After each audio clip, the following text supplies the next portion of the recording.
Okay, good evening, everyone. We're going to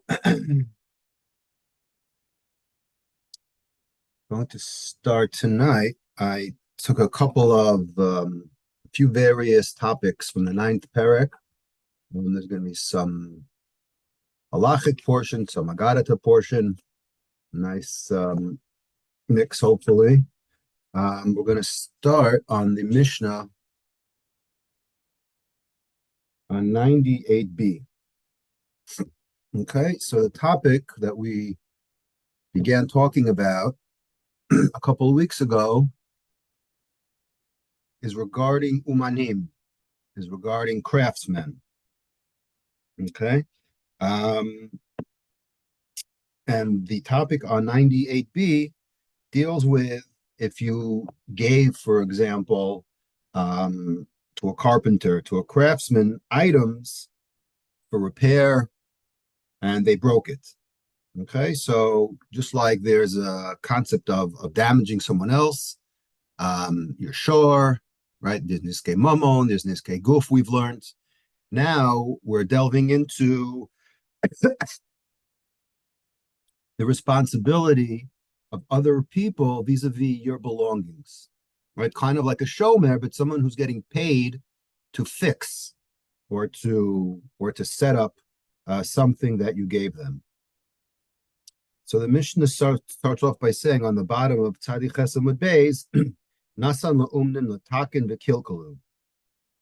Okay, you gave over objects, you gave over something to an uman, to a craftsman, latakin to fix. The kilkalu chayavin l'shalem. Okay, and they broke it. They are chayav to pay you. Nasan lecharash shida tevel umigdal latakin v'kilkal chayav l'shalem.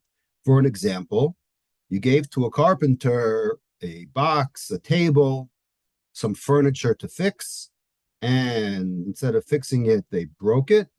So they are responsible. Then the Mishnah gives another example. Habanai, okay, a contractor, construction company. Shakiba alav lister as a hotel. So you had the demo contractor was contracted out to knock down a certain part of a house, a wall. The shiber ha'avanim, o shehazikan chayav l'shalem. Okay, something went wrong. They are chayav to pay for their damages.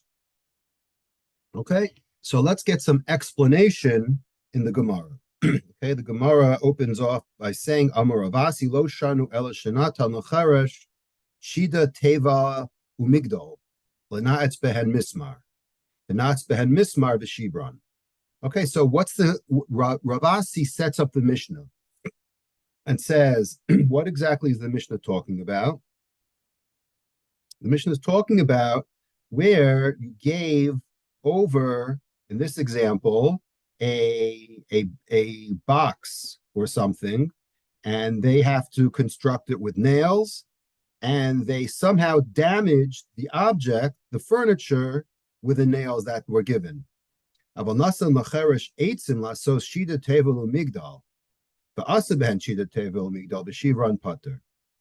this scenario? The first case is you gave them something finished. What if you gave to a carpenter the raw materials?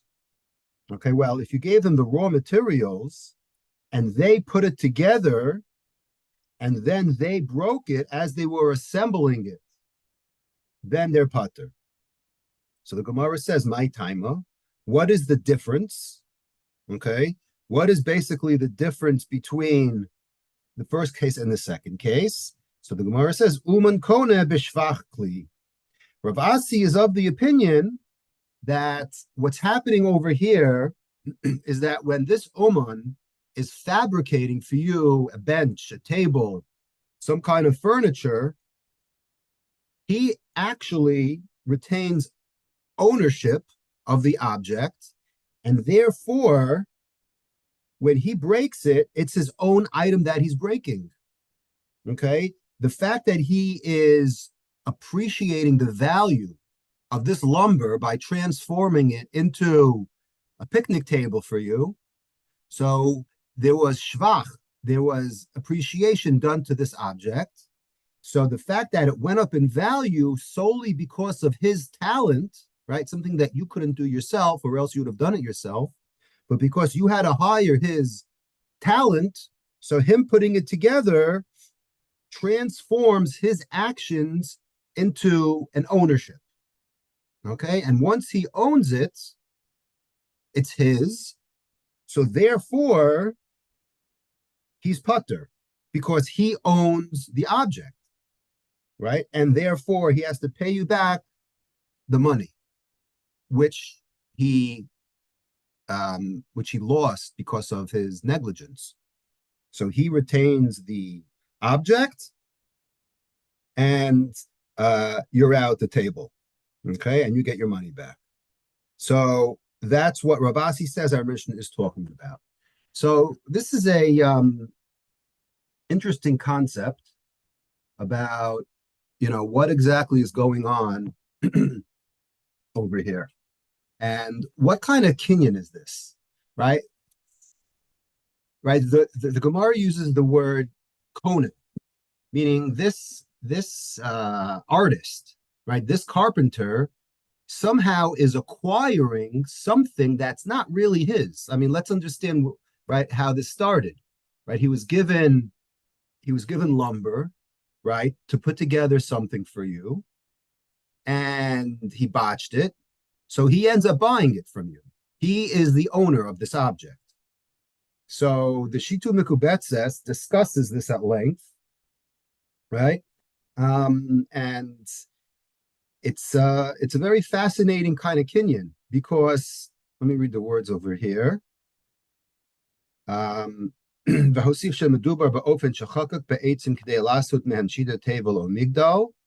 Right? Again, what did he do? He created this box, this cabinet, this I don't know, some kind of furniture for you. So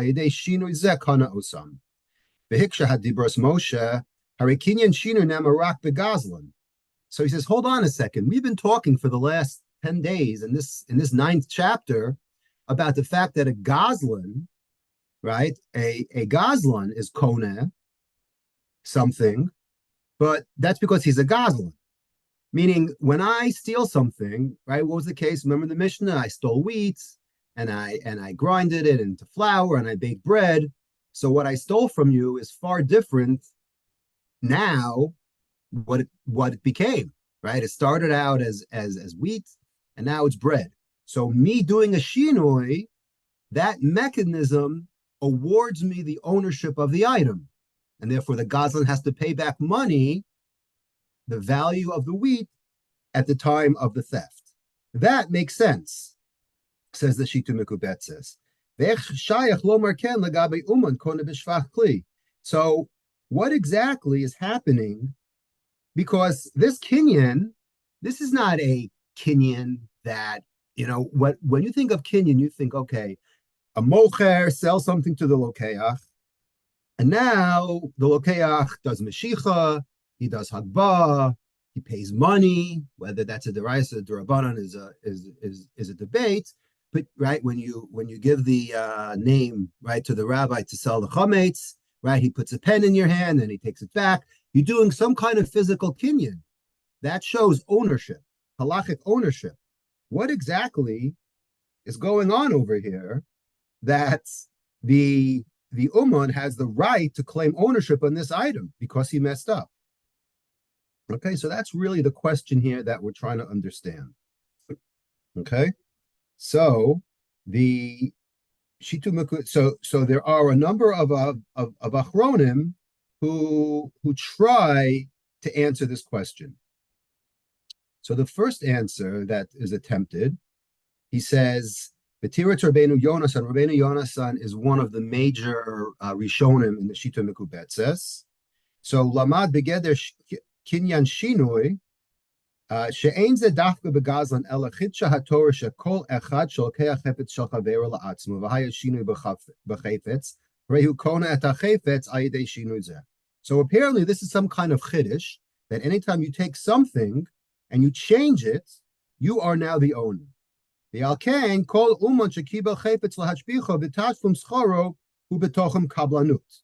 Okay, and he's accepting it. We're going to talk about this later, this concept of kablanut, which is not that you're being paid for every minute that you're putting together this picnic table, but rather you get a lump sum, and it doesn't matter whether you magically assemble it in 2 minutes or it takes you 2 weeks. Either way, you get, like today most contractors work, they price out the job, right? And they don't say, well, each day I come, it's going to cost you X. They give you a price for the whole job. That's what we call kablanut. So anu omdin et daito. So we estimate that this craftsman knows what he's doing. Shehiskavin lahashbicho la'atzmo kedei she'acher ken yuchal litvoa mehabaylim tachlum tumuras hashvach. So what's going on over here? So we go into the mind of this carpenter and say, well, this is what he intends on doing. He intends on creating or fabricating this dresser, this bench, and in order for him to show, right, in order for him to send a picture of the finished project and say, hey, now I'd like my money. Okay, so he's almost using it as barter. Okay, he is selfish in that he's, yes, on the one hand, he's fabricating someone else's lumber, but on the other hand, he needs to make it good, right? He needs to make it look acceptable in order for him to eventually get paid. So therefore, through that mechanism, harehu kona es hashvach b'shinu. Okay, so that's one approach that Rabbeinu Yonasan takes in the Shitu Mikubetzes.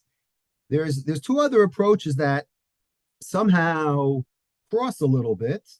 One is from the famous Rab Shimon Shkop. Right, we don't talk about him a lot in this shir, but I'm just gonna read a little bit of his words. He,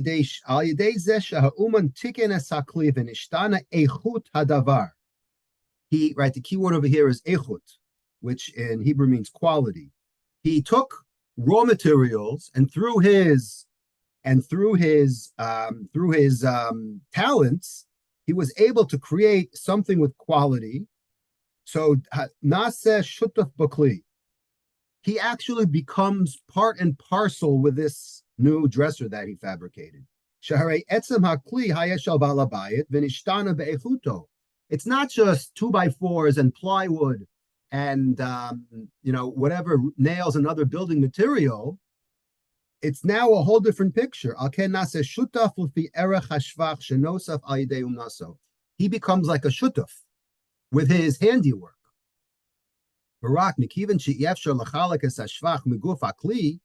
Because he can't theoretically parse out the value that he inculcated in this object, because it's all one item now, right? He was given $200 worth of lumber, and now he has a $350 value, right?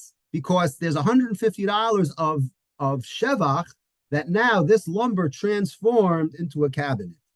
So therefore, he becomes almost, in the words of Shimon Shkop, a shutuf in this, right? And now I could say, okay, you want your object, you got to pay for it. Okay, so that's one way to look at it. And in a similar, there's the Birkas Avram, another Achron. He explains it through a Yerushalmi.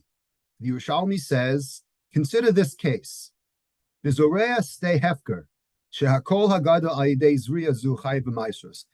say if I find one day a field that's ownerless, all right? There's a field that's ownerless, and I decide to plant something in that field. Okay, now I didn't acquire the field. I didn't do a kinyan on the field. I didn't pay for the field. I know nothing about the ownership of the field. All I know is that I decided to plant. So the Yerushalmi says, in Maisrus, the Yerushalmi says, Shekol hagadol aydei zriyatu chayav b'maisrus. Anything that you've planted is chayav in meiser. Mishum shahazoreya kana oso ve'ein ze hefker. Because it's not hefker anymore. You creating something established some kind of quasi-ownership in this field. Umikol, and here are the words he uses. Umikoach gets a little lumdish, so I apologize for that.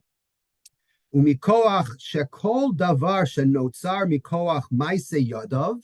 Right, the key over here is maise yadav. Right, anything that's a byproduct of your personal, production.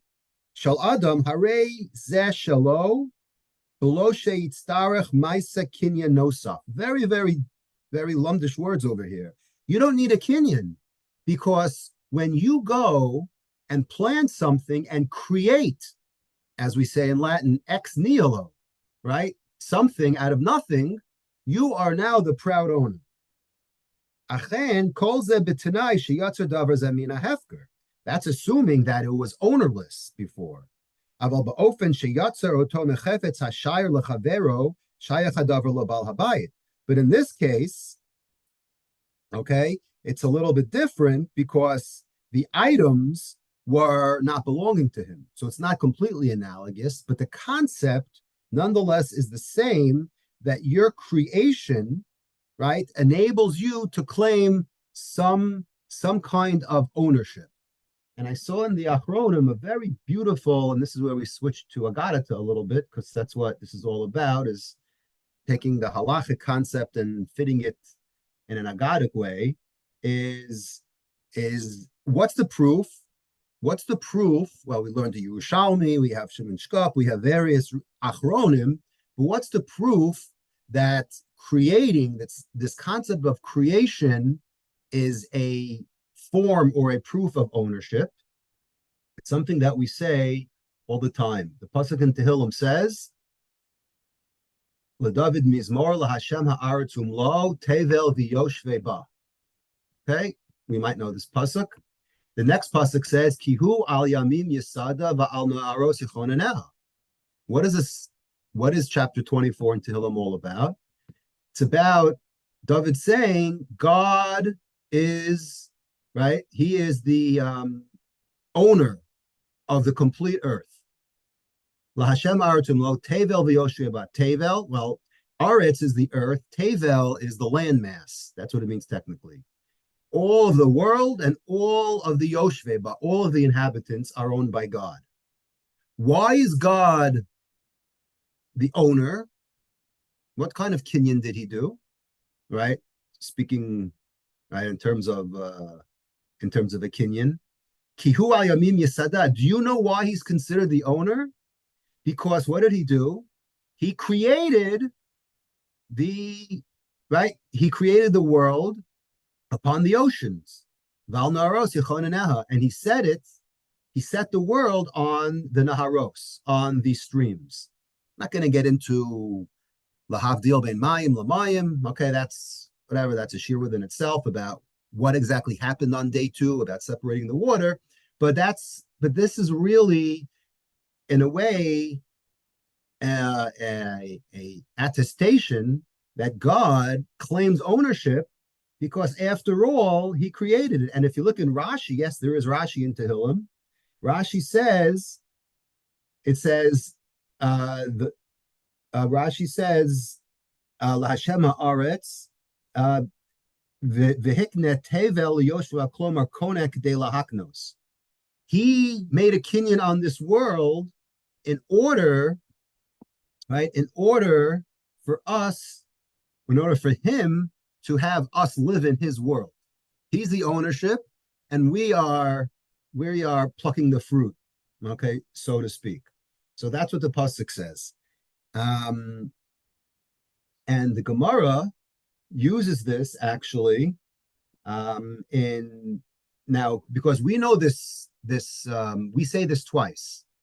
Well, we say it more than twice, but we say it at least twice. This mizmor of Lashem Haratzum Law, we say in the Shir Shel Yom, and we say it when we bring the Torah back. Okay? Now, the Shir Shel Yom, okay, now that we're talking about Shir Shel Yom, the Shir Shel Yom is something that we say, right? Most people have a foot out the door at best, so we don't always concentrate on the Shir Shel Yom. But the Gemara actually says the source of the Shir Shel Yom, it's Gemara all the way to the end of Maseches Rosh Hashanah. Now, the truth is, It's actually the last Mishnah in Maseches Tamid, but it's more well known from the Gemara in Rosh Hashanah at the end. The Gemara says, Tanya Rabbi Yehuda Omer Mishum Rabbi Akiva Barishon Mahayu Omrim Lashem Aratzum Lo. Right? What was the Shir Shel Yom? So believe it or not, the Gemara lists what we say today. These were the Kapitluch Tehillim that the Levium would say every single day on the Duchen. Okay, as the Tamid was being shechted and all the avoda was done in the morning, right? We say Kohanim ba'avodasam u'Leviim b'shirim u'b'zimrim. The Levium were singing. What were they singing? Right? What were they singing? So the Levium were actually singing this these various chapters in Tehillim. And Sunday, the first day of the week, corresponds, the Gemara says, to the days of creation. So on Sunday, we talk about the creation of the world because, says the Gemara, Rabbi Yehuda Omer, Mishum Rabbi Akiva, Bereshit Ma'omer Hashem Aratzum Lo, Al Shem Shekana Vehikne V'Shalit Ba'olam. Because God acquired, and then once he acquired it, he transferred it to us. And he remained as the only ruler in the world, at least on Sunday, because we know Monday is when the angels were created. So for one day, he was the sole owner.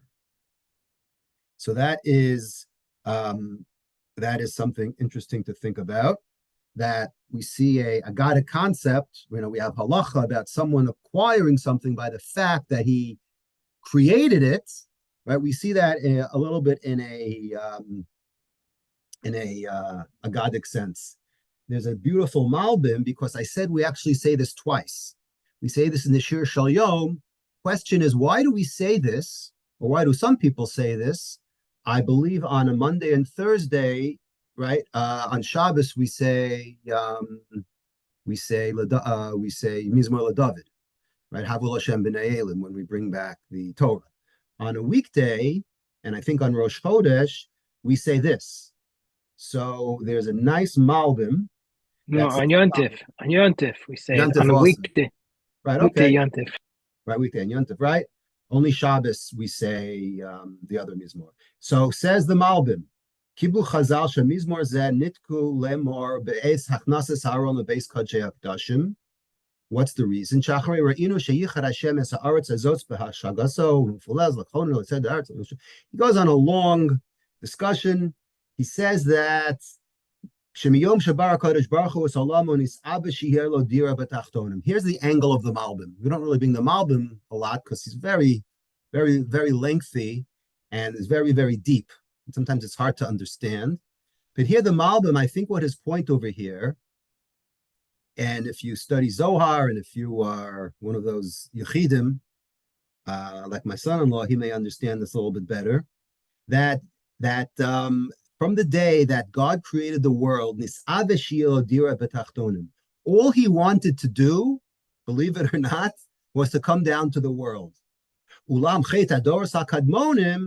But we all know that we sinned from day one between Gan Eden and between Dor Enosh and Noach, and all we did was sin in the beginning. He wasn't able to do it until thank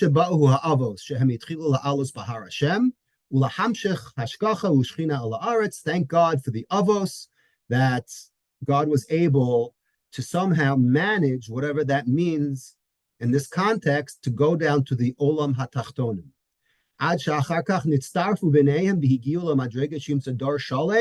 Until we finally had a good roll going, right? We were getting on a good roll. Ad shehisyachta hashchina lishkon bekvod betocho bein kanfei hakruvim. Where did God inevitably settle in this supposed olam hatachtonim? He settled in the kruvim, because that's what the Kodshei HaKodshim is all about, which is why we're not allowed in there. And he continues, and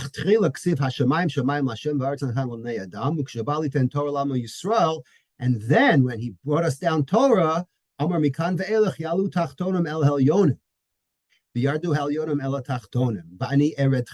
God said was, we're going to do a classic switcheroo. I'm going to go to the Olam HaTachtonim, and man is going to come up to the Olam HaElyonim, right? God goes down. It says Vayered Hashem El Har Sinai, and it says in Moshe, right? It says Moshe, Aaron, Zakanim, right? They all went up. So that's a beautiful concept. He wanted to create this. He wanted to, as they say in Ghostbusters, cross the streams, right? Remember that? And join forces to connect the upper world to the lower world. But but we always had the problem of the original sin. שהשמיים שמיים להשם וארץ לאדם עד שבאו אל שלום האבוס עד משה איש אלוקים שהתחילו לעלות בהר השם וירד השם אל הר סיני ועל ידי התורה נמצאו דור שב דור שלום ראויים אל העניין הגדול הזה ויעלו אל השם משה ואהרון וזקני ישראל. And then we all combine. So it's a beautiful concept, and this is what bringing the Torah back to the Aron HaKodesh, because the Aron HaKodesh signifies God coming down to this world. And when we have the Torah Kaviyachol, we go up to the Olam HaElyonim, and that's why we have this chapter that discusses the various parts of the world of God owns the world, he owns the top. So this whole concept of ownership is part and parcel the reason why, according to the Malbim at least, that it's said when we bring the Torah back to the Aron HaKodesh. I thought that was very beautiful. Now, to bring this to 2023, by now you should be saying to yourself, this sounds like a concept, what we call today intellectual property, right? I create something, ergo, I own that object. So we spoke about it in terms of, we'll leave the Agadata out for a second, in terms of a carpenter, right? Acquiring what he improves, what he makes, he owns. The question is, how do we take that concept and apply it to today in terms of intellectual property law, right? Because that's what this is really all about. It's, as I try to speak about every week, to take this concept and bring it to today's generation and say, did they know what they were doing when all these laws were created in terms of copyright? Forget about today, just in terms of books and all these rules. The question is, does creation really equal ownership? So it's just interesting. I saw online there's a blogger. His name is Mike Masnick. He has this blog called Tech Dirt, where he's an IP expert, and he always talks about inyanim of intellectual property. So I saw one post he did a while back. Here's what he says, very interesting. He says, I'm quite often confused by those who consider themselves big supporters of pure free market capitalism, but who also are adamant believers in the importance of intellectual property. Perhaps the largest group of such folks are so-called objectivist followers of Ayn Rand. Or I think her real name is Ayn Rand, but not important. So he cites some article from this Capitalist magazine where he's trying to compare this concept of IP, of the laws of intellectual property. Do they actually label you as the absolute definite owner? So the article said the following: the creator of content owns the content because he created it through his own labor, and you should always own the fruits of your own labor. Okay, that's what he saw in a article. I mean, this is real Talmudic, right? This is exactly what we're learning, right? Does this Uman own this cabinet, this dresser that he's building? By the way, it's not a joke. The Rishonim talk about, what if this carpenter wasn't Jewish and he did something and he became the owner and then he sells it back to you? Meaning the money that you're paying, you're actually paying him to give you the dresser that you think is yours, but he really was kona it. If he wasn't Jewish, there are a number of Rishonim, believe it or not, that say you actually have to bring it to the mikveh. No different than when you buy a kli, right? When you go to Bed Bath and Beyond, Oliver Shalom, or whatever store you go to, right, and you buy that object, the blender, you have to tovel it, assuming it wasn't owned by a Jew, right? For whatever reason, it's not important, but you have to tovel it. So the Rishonim Claire over here, are you going to tell me that if he's the owner and if you hold like Ravasi does on the Tzadi Ches, that Uman Kona B'Shvach Kli, do you actually have to go to the mikveh? And a lot of them say, absolutely. It's not just some abstract concept that you have, that he's the owner, wink, wink. No, no, no. This carpenter in the Mishnah's example is the owner, and you actually have to go to the mikveh. So don't think that this is just a small task. But anyways, getting back to this IP Inyan, he says, regarding the statement that the creator of content owned the content because he created it through his own labor, he says, the problem is this just isn't true and has never been true. Simply providing the labor does not equal ownership. And his response was, his argument, if a baker breaks a loaf of bread and therefore he therefore owns it. And likewise for music, movies, or software. But note the mistake here he makes is, if a baker bakes a loaf of bread, he therefore owns it. The therefore is the giveaway.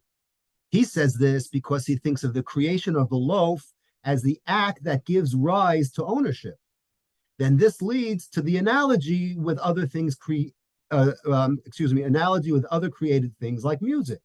But creation of the loaf is not the reason why the baker owns it. He owns the loaf because because he owned the dough that he baked.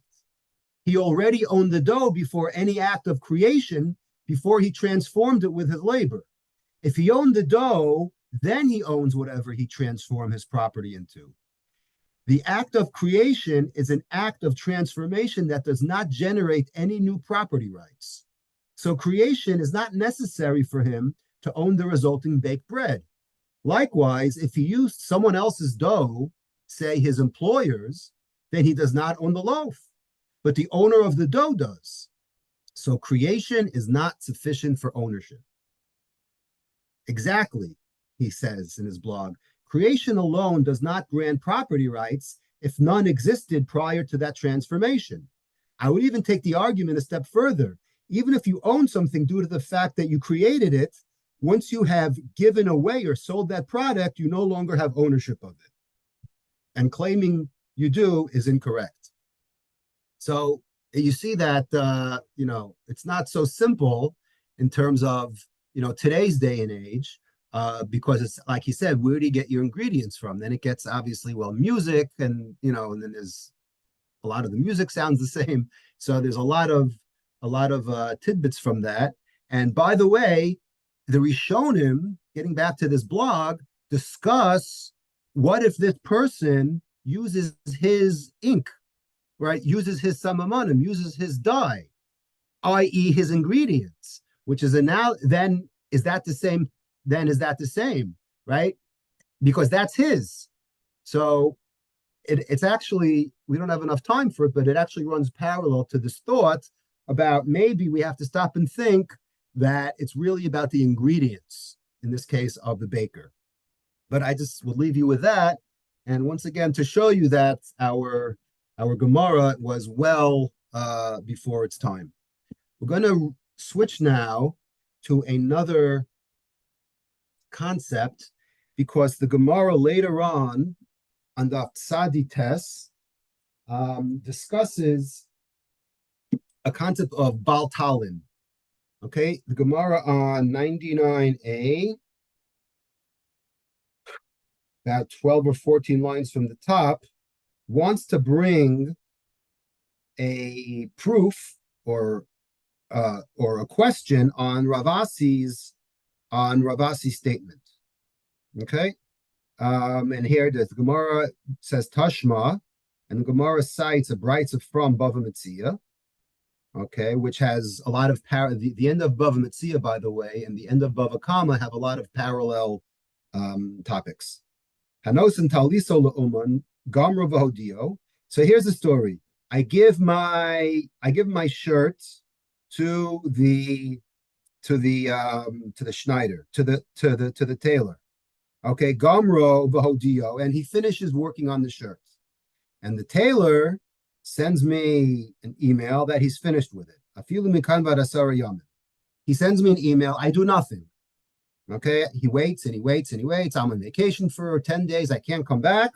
The bottom line is that the tailor finished working on my shirt.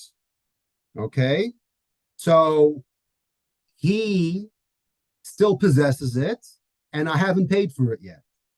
Okay, now me not paying someone who does work for me is potentially a problem, because when I hire someone, there's a concept of lo ta'alin pula sachir ad boker. If you hire somebody, you have to pay them for the services that they did for you, a day laborer, right?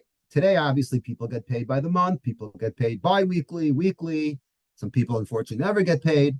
But either way, in theory, you are, according to the Torah, supposed to get paid at the end of the day. Okay, now it's interesting because there's two different time periods the Torah talks about. In Parshas Kedoshim, it talks about a day laborer, and in Parshas Kitetse, where this is repeated, talks about a night laborer. And the Torah says that you have basically one 12-hour period you have to pay him. So if he works from 9 to 5, so you have the next day until the next shift at 6 a.m. to pay him. And the same is true when it comes to a night labor. But anyways, in this case, the Gemara says that because he still owns, the tailor still has possession of the shirt, and you still have possession of your money, you didn't pay yet, therefore, there's no concept of Baal Talin. How about Nasnalo b'chatzi hayom? What if the weaver, what if the tailor gave it back to me in the middle of the day? Even shashaka alav hachama over alav mishum Baal Talin. You have until Shkigas Hachama. Okay, that's not just when you have to finish mincha by. That's actually a halachic term where the day ends and you have to pay your dues. Okay, then you're over Baal Talin. So the Gemara asks a question on Ravasi. Hey Ravasi, you just got finished through telling me that an uman is kone b'shvach kli. Uman kone b'shvach kli. Am I over mishum Baal Talin? He says, I don't understand. Why is this tailor even in the discussion? What is the tailor doing? According to Ravasi, when this tailor takes my shirt, fixes it, and now it's wearable again, he in fact is doing what the Mishnah said about the carpenter. He is improving it, and when you improve something, you become the owner. So now the tailor is the owner of my shirts. And when he gives it back to me, you know what he's doing? When he gives it back to me and I give him $20, he in fact, as Rashi says, is selling it to me. He's not my day laborer. He becomes a mocher and I become a lokeach. That's the way you explained it, Ravasi, didn't you?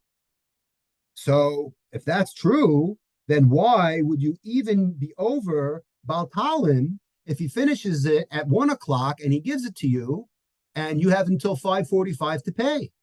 That doesn't make sense. So the Gemara actually gives an answer that he really got paid a different way. Okay, the answer really isn't the key over here.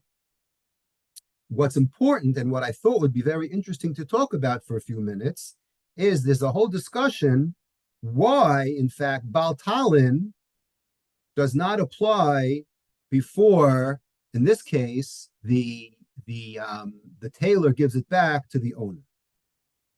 Okay, so the Shitu Mekubet says, once again, brings down a number of reasons why there is no concept of Baal Talin. So the Rabbeinu Yonasan, once again, he says that Kivin sheyesh lasacher klishal balabayis v'achal litpos oto b'toras mashkon. So hold on a second.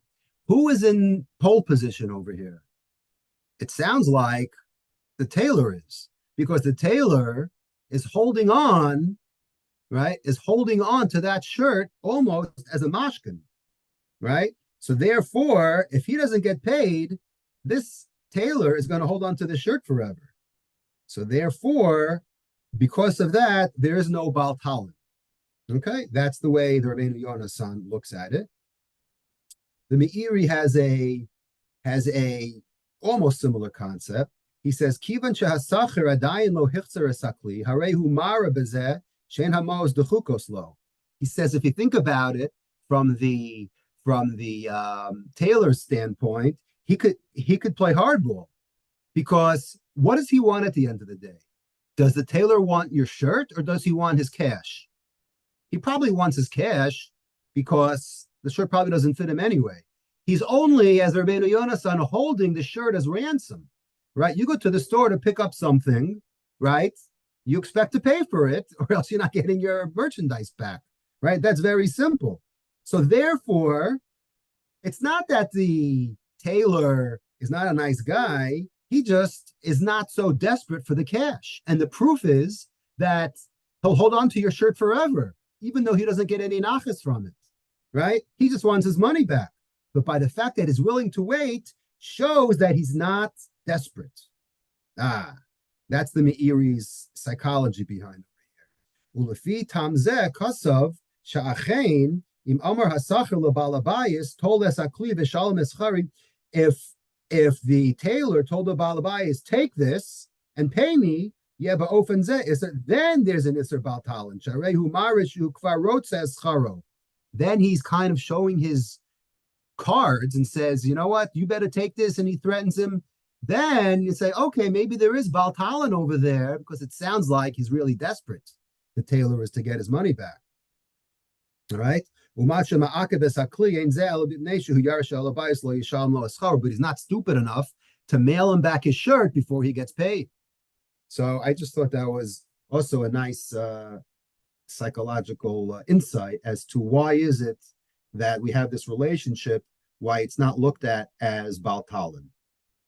All right, I wanted to spend the last 20 minutes or so on a short piece of halacha and agadata that is found on Daf Kuf. We're talking about, we go from carpenter to tailor to butcher. All right, there's a whole discussion on the bottom of 99b. If I hire a butcher, if I don't hire a butcher, and I give him the animal and he trafes it up, what exactly responsibility does he have? So from there, the Gemara segues to money changers. And if I show someone a coin and he gives me his expert opinion that it's a good coin, it's going to pass the currency test, a bank will accept it. And in the end, the bank rejects it. Does he have a claim? Right. And if you remember, this is the daf we had a few days ago on Shabbos, that has to do with Garmi, right? Because on the one hand, if I hire this person and he gives me bad advice and I end up taking this coin and my bank won't cash it, I think about it like a check almost, right? Someone gives you a check and then disappears, and the check either bounces or it wasn't a good check. Now you're out money, right? So the Gemara relates that concept to Garmi. We're not going to talk about Garmi, though. We're going to talk about this concept of Lifnei Mishuras Adin, because there's a story on the bottom. I'll just summarize it quickly, where Rav Chia was shown a coin by a certain woman. He says it's a good coin. She comes back the next day and says, "You're never going to believe it. I accepted this coin, and now I can't trade it. The bank won't take it." And he said, "Yeah, I realize I screwed up." And then he tells his uncle, who, by the way, was Rav, who was not just a rabbi, he was his accountant, believe it or not. He says, "Okay, put that in the book. I'm going to write that off on my taxes." And great. Gemara says, "Well, I don't understand why Rav Chia is taking that position when the Gemara previously brought down the two fellows named Danku and Isser, if you remember those two fellows from Shabbos, who they were experts. And if you're what we call, that's what I meant. And if you're going to call an expert, okay, to do something for you, right, then he's not responsible. Okay. If it's a hedjot, if I ask someone who's not in the business his opinion and he tells me and he misleads me, then that's what I'm sorry, it's just the opposite. Then I'm chayiv. But if an expert tells me, then I should be patur. So Gemara says, hold on, Rav Chia was an expert, right? He wasn't just a rabbi, he was an expert in coin evaluation. So Gemara says, well, on the last line of 99b, Rav Chia lifnei mishuras hadin hudia. Rav Chia went what we say above and beyond. Ketani Rab Yosef odata lahem zebeis chayehem es haderach zugemilas chasadim yelchu zubikar cholim ba zakfura es hamaisa zahadin asher yasun zu lifnei mishuras hadin. He quotes a whole long pasuk, okay, a whole long pasuk as to why Rav Chia, although technically he didn't have to repay this lady the coin, but being that he was on a higher level, okay, he answers to a higher authority, right? Then therefore he is on the hook. So a couple of things on this. This pasuk is from Parshas Yisro. In fact, I believe we just had it last week or a couple of weeks ago. It is in the context of, in the beginning of Parshas Yisro, where Yisro says, Lo tov hadavar asher ata oseh. He sees that Moshe is basically on his feet from morning to night. He's a one-man band. Everyone's going to him. And Yisro says, Navol Tibol, you're going to wear yourself out, right? It's too much for you. Yisro says, take my advice, right? You gotta represent the people better. Okay, you have to set up a whole system. And he says, V'hizartas, and you have to get it into their system. The chukim and the toros, v'hodata lehem es haderech yelchu ba v'samaisa sheyasun. Right, you got to tell them the right way, make the proper way known to them, and how they do everything and their practices that they must follow. So the Gemara darshans from there that the word es haderech yelchu ba, okay, that v'hodata lahem, v'hodata lahem is beis chayehem. What does beis chayehem mean? Beis chayehem, Rashi says, Talmud Torah. Beis chayehem means Talmud Torah.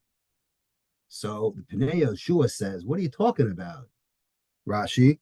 If you look at this identical Gemara in Elu Metzias, in Bava Metzia, you'll find that it doesn't mean that Rashi does not say that.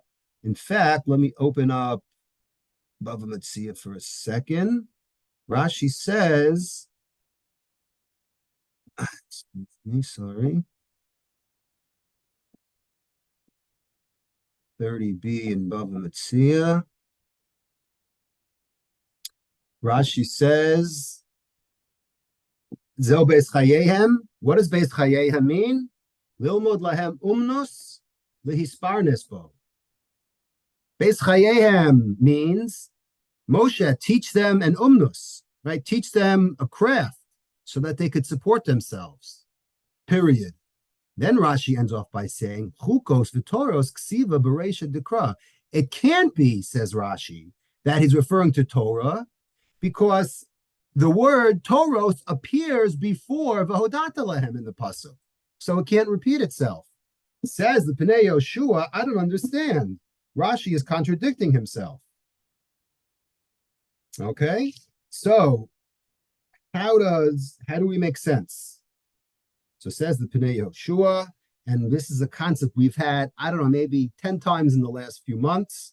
We always somehow stumble upon, in this class, upon the concept of work, right? We had Gadol Hamlacha, if you remember, on the Ayin Tes, right? The statement of Rav Meir, right, about Daled Vehei. We always somehow talk about, and this is for you, Rachel Eliza, because you asked me this a year and a half ago, all of these various sources about the concept of Yafod Talmud Torim Derech Eretz, about working and supporting ourselves and not learning all day and doing it on the side and make sure that your work is the ikr. All of this is support. And we always, almost every week, coincidentally, just stumble on this. But here's what the Bnei Yehoshua says. He says, Sheshnei habiurim emes v'kavanat Rashi l'shnehem yachad. He says Rashi is beautiful. V'hainu she'ef shalafarish rak al Talmud Torah. It can't be that this Beis Chayehem is all Talmud Torah. Shaharei zekvar niskar b'tchilas hapasuk, as Rashi says. Ef shalafarish rak al umnus. It can't be that the Rashi in Bava Metzia is correct either. It can't be all Torah because it already said Torah in the beginning, as Rashi himself says. And it can't be all umnos because does that make sense in the context? Mishum shalom istaber shemoshe hayatzarach lahodia lehem davar zeh. What, Moshe had to go out of his way and tell them, hey guys, I got good advice for you. You guys in the Midbar should all be working to make a living. Really? You needed Moshe to tell them that? Oh, sheyef shal likros laumnos beis chayim shaharei zerak tzorach hayisha. Ela hakavana hi shemoshe bal omer lehem shelo yispatlu mitalmud Torah. You know what Moshe was saying? He's saying a combination. He's saying, do not be mavatal from Talmud Torah. Biyachad im limud haTorah lo yavatlu es limud haumnus. On the other hand, right, along with your Torah study, you should not be callous and take it easy from learning a craft. Moshe Shaninu called Talmud Torah she'eni ma malacha sofo shehi betela v'goreres avon. Quotes the very famous Mishnah in the second chapter of Pirkei Avos that says that if Torah is not joined with some kind of malacha, that Torah is going to end up being betela and goreres avon and cause sin. Right? The Mefarshim explain what's sin. The sin that you're not going to have money. You're not going to have money. You have nothing to eat, and you're going to have to steal. So it makes logical sense that one needs to support themselves with a real job. So that's a beautiful Pnei Yehoshua that we saw on this. Now, part of the story is brought back here that, okay, so Rab Chiya sounds like you have to operate Lifnei Mishuras Hadin, right? But how can that be? Meaning, how could you implore someone to go above and beyond the law? It's almost like a oxymoron, right? Because by definition, Mishuras Hadin means above and beyond. But, right? So you see what I'm saying over here. So the Ben Yehoyada has one nice thought. He says I actually want to finish that Gemara in Bava Metzia, excuse me, I forgot to mention the end, okay, because that ties back where we got sidetracked with Malacha and Talmud Torah. Over there, the Gemara says that when it says Asher Yasu, and this is the name Mishuras Hadin, and the Gemara in Eila Metzia says, Damar of Yochanan, a very famous Gemara, Lo Charve Yushalayim Ela Al Shadanu Badin Torah. The reason why Yerushalayim was destroyed is because they judged a din Torah, meaning that what? Cases were judged based on Torah law itself. The Gemara says, what does that mean? Eladino de Megista Ladino? As opposed to what? The Wild West? Well, of course it was din Torah. No. Elaema shehemidu dinehem al din Torah v'lo avdu lifnei mishuras hadin. They were sticklers. They judged their cases strictly on the ruling of the Torah and never, ever went beyond the letter of the law. Now, there's a whole shir by itself. I say that about a lot of things, but this I'm actually serious about, that there's Rav Yochanan says this over here. There's two other Rav Yochanans, one in Gittin and one elsewhere, where they give other reasons. There's many questions on this Gemara about why specifically. We know that there was Gilui Arayah, Shvichas Damim, there was Lashon Hara, there was all kinds of terrible things. The Gemara in Shabbos, right, says there were a whole bunch of things that we could attribute to Churban. So some of them are Rav Yochanan, some are other statements, but leave that for a different time. But the point I want to make over here is still, how could he say, I understand Avodah Zarah, Lashon Hara, horrible things, but this made it to one of the reasons why we had a churban. So the Ben Yehoyada says something interesting. He brings a Gemara in Brachas. Gemara in Brachas says, Amru Malchei Yasharetz Lefnei HaKadosh Baruch Hu Ksiv Asher Lo Yisa Panim. Right, a famous contradiction. It says that God doesn't favor.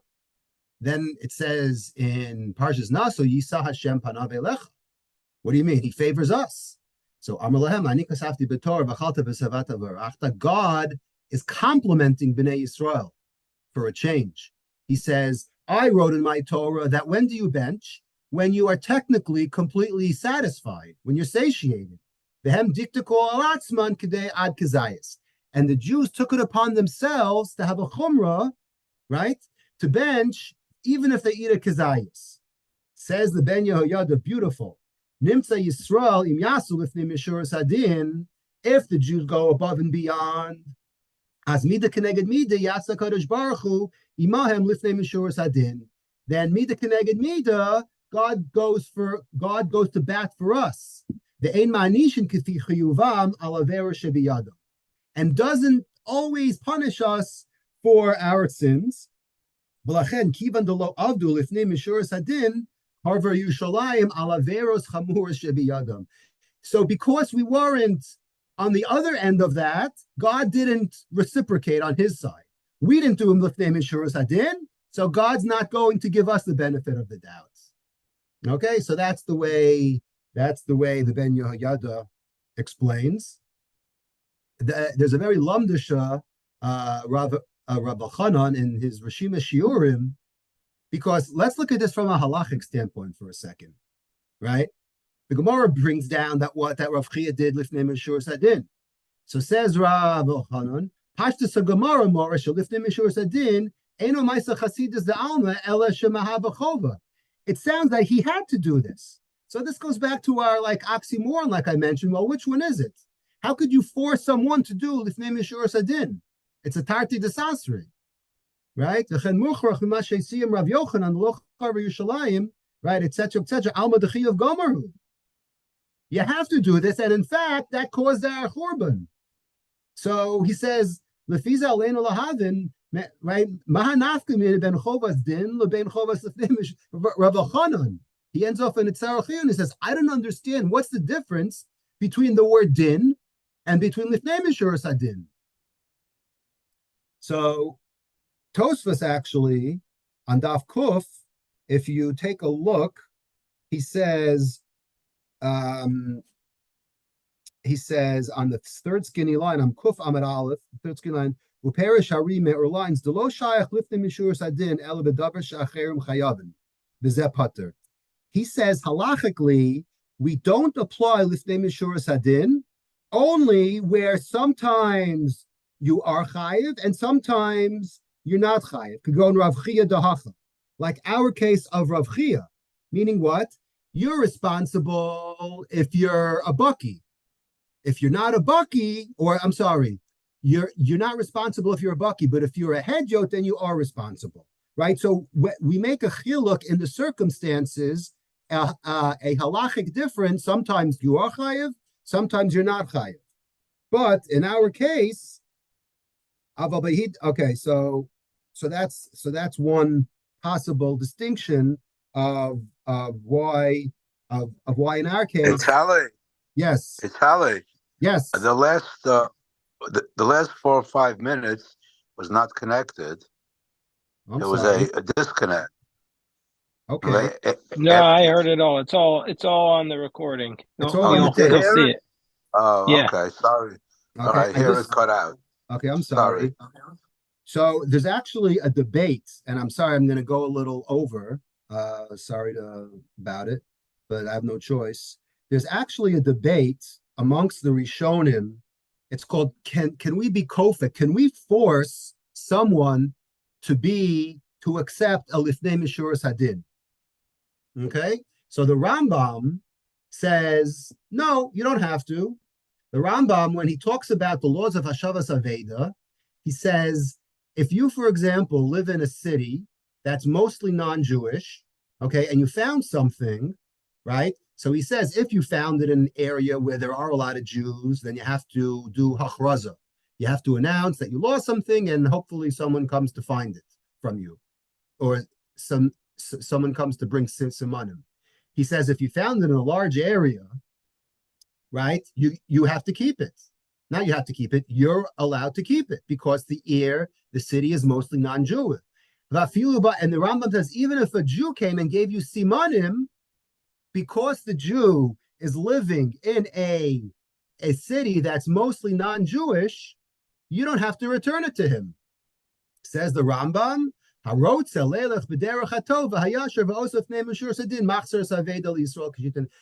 if you want to go above and beyond, and this is the one case where the Rambam says you have the option, you don't have to, you have the option of doing something lifnei mishuras hadin.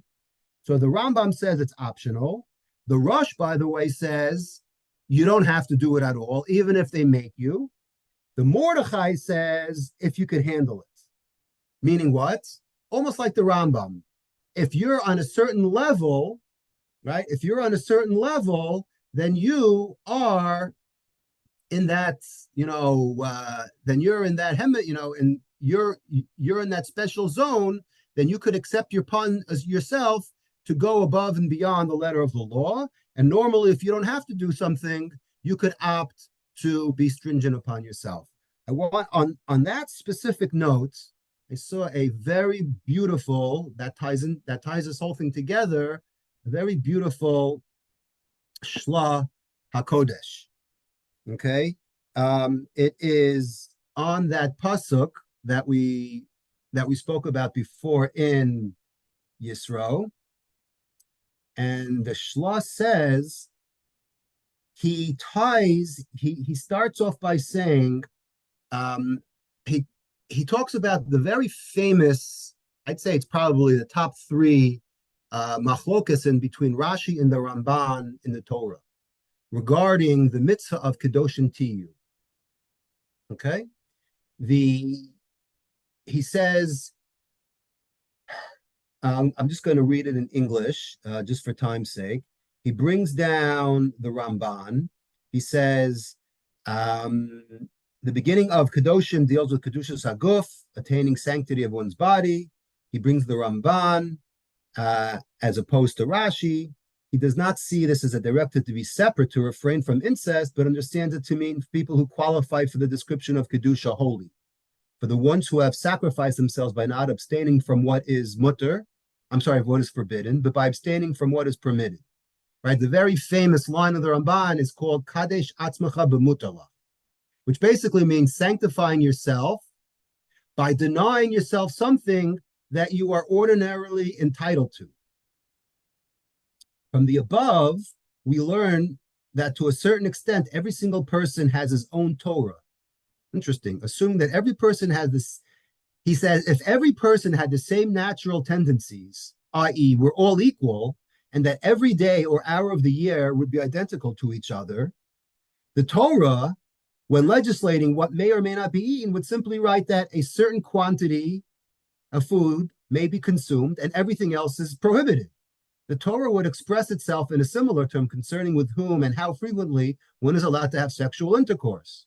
The Torah would find a way to phrase prohibitions of permitted speech and thought in a similar way.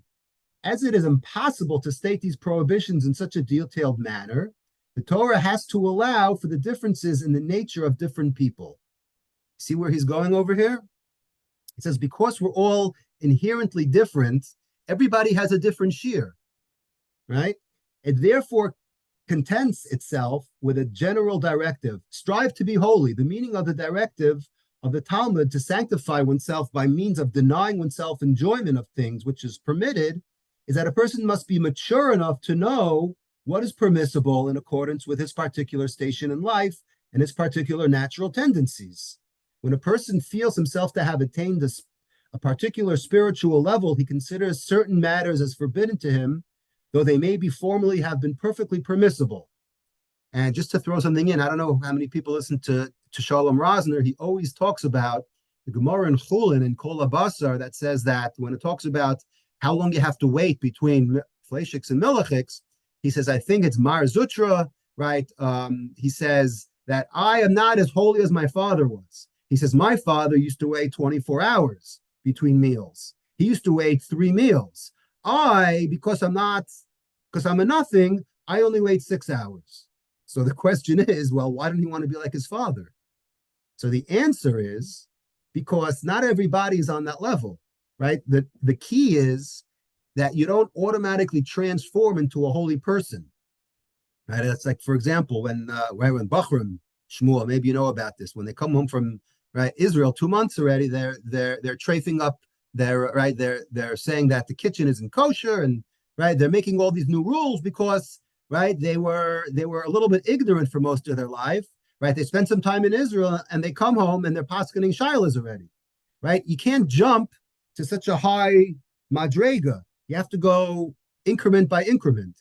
And that's exactly what he says over here. He says over here, because he brings down a case in Bava Metzia, where the story was that Rabba Barachana was hired someone to bring some wine, and then they broke the wine, and he ended up taking their clothing as a payment. So the workers came to Rav, and what ended up happening was they ordered Rabba Barachana to return the clothing. So Rabba Barachana wanted to know whether this ruling was according to the law.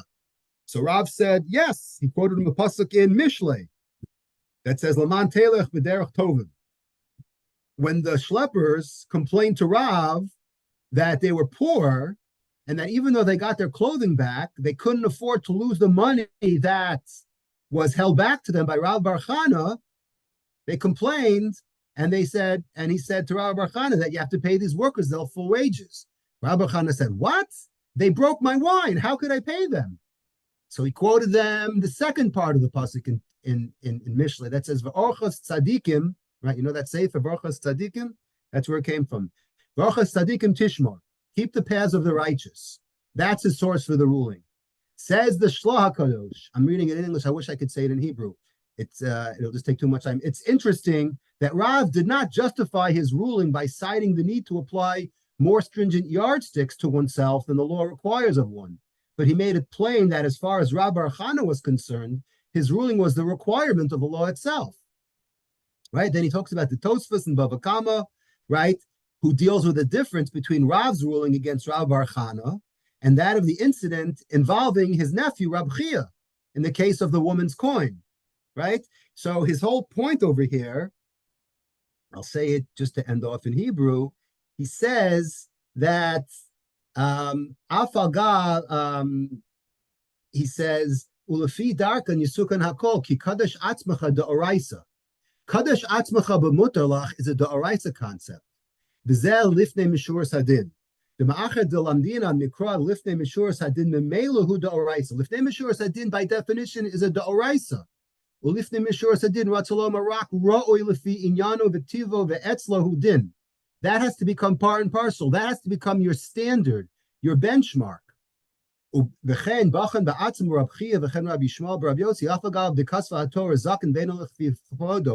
the story in Elu Metzias, why this Gemara is mentioned, because Rabbi Yishmael got an exemption from helping someone get off the ground, he didn't have to do it, and Aval Laman Telech B'derech Tovim Zeu Inyan Yeser Liyos Vatron Ve'eno Doraisa Rak Rav Ratza Lahargil Talmud Bazeh. He's basically saying that the principle of Lifnei Mishuras Hadin, because we learn it from a pasuk, that actually becomes a doraisa. You have to do it, just like we adapt the phrase Kadesh Atzmacha B'mutarlach, So the whole punchline is that how he equates this concept to Kadesh Atzmacha B'mutarlach is that it's all subjective on the person. Depending who you are and what stage you are, that's when you have to realize, are you going to accept the regular law, or do you have to go above and beyond because you yourself are actually held to a higher standard? So there's a lot more to talk about on that, but it's 10 minutes over, and sorry for the overtime, but I